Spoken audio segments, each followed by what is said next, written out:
আব্দুর রহমান এখানে উপস্থিত আছে? আব্দুর রহমান, জলদি আসো।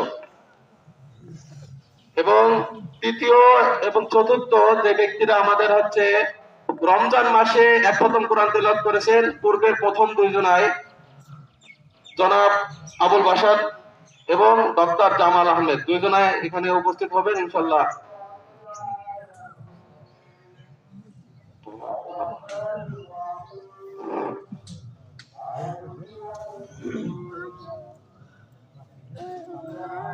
জনাব আবুল বাসার সাহেবকে আহকামে পর্দা বইটি হাদিয়া দেওয়া হচ্ছে। আহকামে পর্দা, রমজান মাসে এক খতম কোরআন তেলাওয়াতের জন্য।